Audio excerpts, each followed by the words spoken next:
بسم اللہ الرحمن الرحیم۔ السلام علیکم۔ رسول اللہ صلی اللہ علیہ وآلہ وسلم نے فرمایا، اللہ تعالیٰ ہر رات جب اس کا پہلا تہائی حصہ گزر جاتا ہے تو آسمان دنیا پر اترتا ہے اور فرماتا ہے، حقیقی بادشاہ تو میں ہی ہوں، کون ہے جو مجھے پکارے تاکہ میں اس کی پکار سنوں، کون ہے جو مجھ سے مانگے تاکہ میں اسے عطا کروں، کون ہے جو مجھ سے مغفرت طلب کرے تاکہ میں اسے معافی دے دوں۔ وہ برابر اسی طرح فرماتا رہتا ہے یہاں تک کہ فجر روشن ہو جاتی ہے۔ سنن الترمذی حدیث نمبر 446۔ اللہ تعالیٰ سے دعا ہے کہ وہ ہمیں حاسدوں سے، حادثوں سے اور فساد کرنے والوں سے اور ہر طرح کے چھپے اور ظاہری دشمنوں سے بچائے، اور ہمیں ہمت و حوصلہ عطا فرمائے کہ ہم ہر معاملے میں ثابت قدم اور صراط مستقیم اختیار کیے رکھیں، آمین۔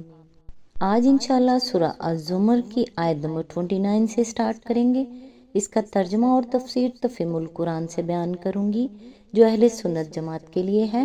اعوذ باللہ من الشیطان الرجیم، بسم اللہ الرحمن الرحیم۔ اللہ ایک مثال دیتا ہے، ایک شخص تو وہ ہے جس کی ملکیت میں بہت سے کچھ خلق آقا شریک ہیں جو اسے اپنی اپنی طرف کھینچتے ہیں، اور دوسرا شخص پورا کا پورا ایک ہی آقا کا غلام ہے۔ کیا دونوں کا حال یکساں ہو سکتا ہے؟ الحمدللہ، مگر اکثر لوگ نادانی میں پڑے ہوئے ہیں۔ اس کی تفسیر ہے، اس مثال میں اللہ تعالیٰ نے شرک اور توحید کے فرق اور انسان کی زندگی پر دونوں کے اثرات کو اس طرح کھول کر بیان فرما دیا ہے کہ اس سے زیادہ مختصر الفاظ میں اتنا بڑا مضمون اتنے مؤثر طریقے سے سمجھا دینا ممکن ہی نہیں ہے۔ یہ بات ہر آدمی تسلیم کرے گا کہ جس شخص کے بہت سے مالک یا آقا ہوں اور ہر ایک اس کو اپنی اپنی طرف کھینچ رہا ہو، اور وہ مالک بھی ایسے بد مزاج ہوں کہ ہر ایک اس سے خدمت لیتے ہوئے دوسرے مالک کے حکم پر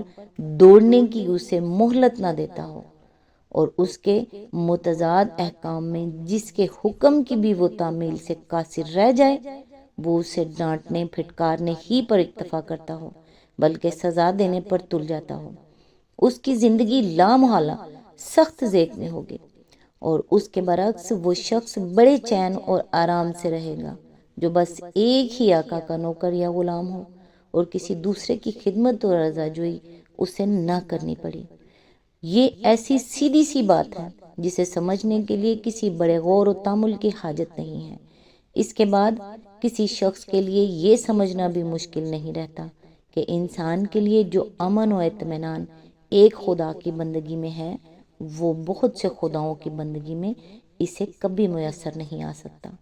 اس مقام پر یہ بات بھی اچھی طرح سمجھ لینی چاہیے کہ بہت سے کچھ خلق اور باہم متنازع آقاؤں کی تمثیل پتھر کے بتوں پر راست نہیں آتی، بلکہ ان جیتے جاگتے آقاؤں پر ہی راست آتی ہے جو عملاً آدمی کو متضاد احکام دیتے ہیں اور فی الواقعہ اس کو اپنی اپنی طرف کھینچتے رہتے ہیں۔ پتھر کے بت بھلا کیسے حکم دیا کرتے ہیں اور کب کسی کو کھینچ کر اپنی خدمت کے لیے بلاتے ہیں؟ یہ کام تو زندہ آقاؤں ہی کے کرنے کے ہیں۔ ایک آقا آدمی کے اپنے نفس میں بیٹھا ہوا ہے جو طرح طرح کی خواہشات اس کے سامنے پیش کرتا ہے اور اسے مجبور کرتا رہتا ہے کہ وہ انہیں پورا کرے۔ دوسرے بے شمار آقا گھر میں، خاندان میں، برادری میں، قوم اور ملک کے معاشرے میں، مذہبی پیشواؤں میں، حکمرانوں اور قانون سازوں میں، کاروبار اور معیشت کے دائروں میں، اور دنیا کے تمدن پر غلبہ رکھنے والی طاقتوں میں ہر طرح موجود ہیں، جن کے متضاد تقاضے اور مختلف مطالبے ہر وقت آدمی کو اپنی اپنی طرف کھینچتے رہتے ہیں، اور ان میں سے جس کا تقاضا پورا کرنے میں بھی وہ کوتاہی کرتا ہے، وہ اپنے دائرہ کار میں اس کو سزا دیے بغیر نہیں چھوڑتا۔ البتہ ہر ایک کی سزا کے ہتھیار الگ الگ ہیں۔ کوئی دل میں سوچتا ہے، کوئی روٹ جاتا ہے، کوئی نکو بناتا ہے، کوئی مکاتا کرتا ہے، کوئی دیوالا نکالتا ہے، کوئی مذہب کا وار کرتا ہے اور کوئی قانون کی چوٹ لگاتا ہے۔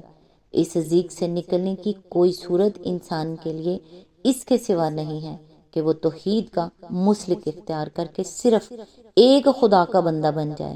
اور ہر دوسرے کی بندگی کا کلادہ اپنی گردن سے اتار پھینکے۔ توحید کا مسلک اختیار کرنے کی بھی دو شکلیں ہیں جن کے نتائج الگ الگ ہیں۔ ایک شکل یہ ہے کہ ایک فرد اپنی انفرادی حیثیت میں خدا واحد کا بندہ بن کر رہنے کا فیصلہ کر لے اور گرد و پیش کا ماحول اس معاملے میں اس کا ساتھی نہ ہو۔ اس صورت میں یہ تو ہو سکتا ہے کہ خارجی کشمکش اور ضیق اس کے لیے پہلے سے بھی زیادہ بڑھ جائے، لیکن اگر اس نے سچے دل سے یہ مسلک اختیار کیا ہو تو اسے داخلی امن و اطمینان لازماً میسر آ جائے گا۔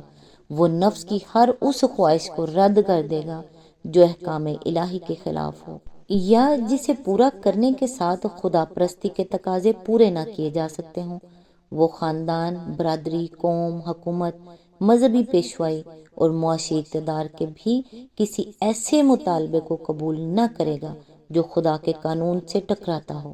اس کے نتیجے میں اسے بے حد تکلیفیں پہنچ سکتی ہیں، بلکہ لازماً پہنچیں گی، لیکن اس کا دل پوری طرح مطمئن ہوگا کہ جس خدا کا میں بندہ ہوں اس کی بندگی کا تقاضا پورا کر رہا ہوں، اور جس کا بندہ میں نہیں ہوں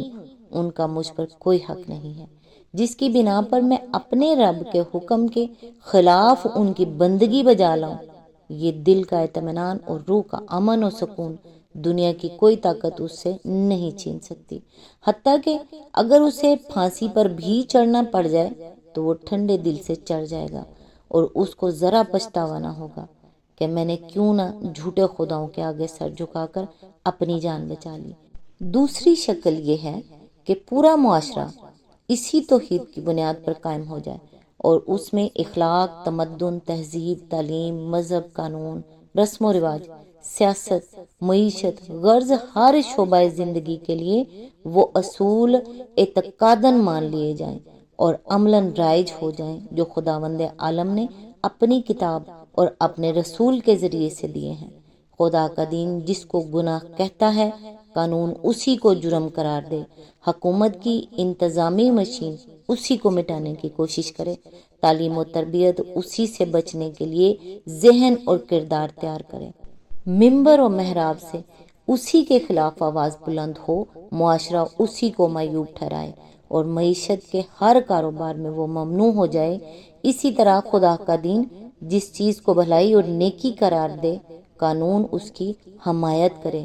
انتظام کی طاقتیں اسے پروان چڑھانے میں لگ جائیں، تعلیم و تربیت کا پورا نظام ذہنوں میں اس کو بٹھانے اور سیرتوں میں اسے رچا دینے کی کوشش کرے، ممبر و محراب اسی کی تلقین کریں، معاشرہ اسی کی تعریف کرے اور اپنے عملی رسم و رواج اس پر قائم کر دے اور کاروبار معیشت بھی اسی کے مطابق چلے۔ یہ وہ صورت ہے جس میں انسان کو کامل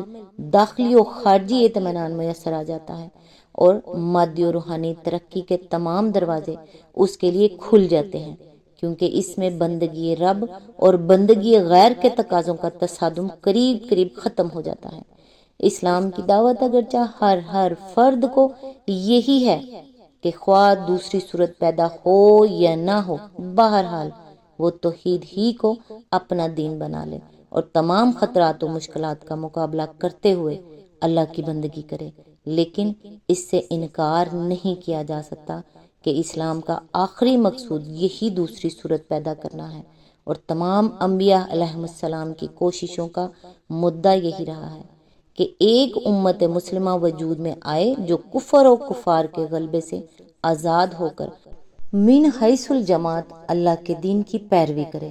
کوئی شخص جب تک قرآن و سنت سے نہ واقف ہو اور عقل سے بے بہرہ نہ ہو، یہ نہیں کہہ سکتا کہ انبیاء علیہ السلام کی صحیح و جہد کا مقصود صرف انفرادی ایمان و اطاعت ہے اور اجتماعی زندگی میں دین حق کو نافذ و قائم کرنا سرے سے اس کا مقصد ہی نہیں رہا ہے۔ اسی آیت کے ضمن میں آگے چل کر اللہ تعالیٰ یہ بھی فرماتا ہے کہ یہاں الحمدللہ کی معنویت سمجھنے کے لیے یہ نقشہ ذہن میں لائیے کہ اوپر کا سوال لوگوں کے سامنے پیش کرنے کے بعد مقرر نے سکوت کیا تاکہ اگر مخالفین توحید کے پاس اس کا کوئی جواب ہو تو دیں۔ پھر جب ان سے کوئی جواب نہ بن پڑا اور کسی طرف سے یہ آواز نہ آئی کہ دونوں برابر ہیں، تو مقرر نے کہا الحمدللہ، یعنی خدا کا شکر ہے کہ تم خود بھی اپنے دلوں میں ان دونوں حالتوں کا فرق محسوس کرتے ہو، اور تم میں سے کوئی بھی یہ کہنے کی جرت نہیں رکھتا کہ ایک آقا کی بندگی سے بہت سے آقاؤں کی بندگی بہتر ہے یا دونوں یکساں ہیں۔ اسی آیت کے ضمن میں یہ بھی بتایا گیا ہے کہ یعنی ایک آقا کی غلامی اور بہت سے آقاؤں کی غلامی کا فرق تو خوب سمجھ لیتے ہیں، مگر ایک خدا کی بندگی اور بہت سے خداؤں کی بندگی کا فرق جب سمجھانے کی کوشش کی جاتی ہے تو نادان بن جاتے ہیں۔